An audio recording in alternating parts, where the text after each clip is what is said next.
തേവലക്കരയിൽ ഷോക്കേറ്റ് മരിച്ച മിഥുന്റെ അമ്മ സുജ ഉച്ചയോടെയാണ് വീട്ടിലെത്തിയത്. കുവൈത്തിൽ നിന്ന് നെടുമ്പാശ്ശേരി വിമാനത്താവളത്തിലെത്തിയ സുജയെ പോലീസ് അകമ്പടിയിൽ വീട്ടിലെത്തിച്ചു. മകന്റെ മൃതദേഹം കണ്ട് കരഞ്ഞു തളർന്ന അമ്മയെ ആശ്വസിപ്പിക്കാൻ ആർക്കും കഴിഞ്ഞില്ല.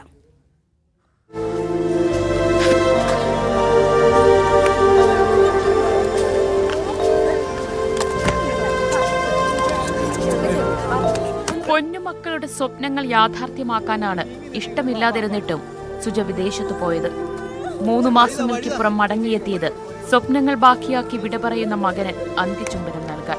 തുർക്കിയിലായിരുന്ന സുജ ഇന്നലെ രാത്രി കുവൈറ്റിലെത്തി. അവിടെ നിന്ന് രാവിലെ 9:10 നെടുമ്പാശ്ശേരിയിൽ വിമാനമിറങ്ങി. കൂട്ടാനെത്തിയ മിഥുന്റെ അനുജൻ സുജിനെ കണ്ടപ്പോൾ തന്നെ സുജിക്ക് നിയന്ത്രണം വിട്ടു.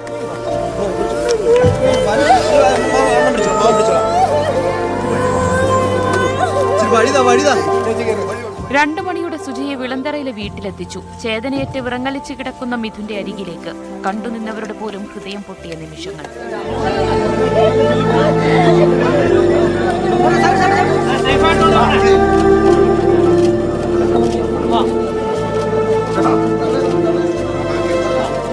ഭർത്താവ് മനുവും സുജയെ ആശ്വസിപ്പിക്കാൻ വാക്കുകൾ കിട്ടാതെ നിസ്സഹായനായി.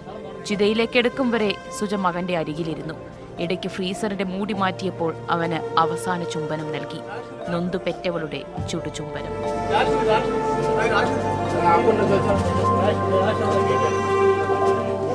MediaOne, കൊല്ലം.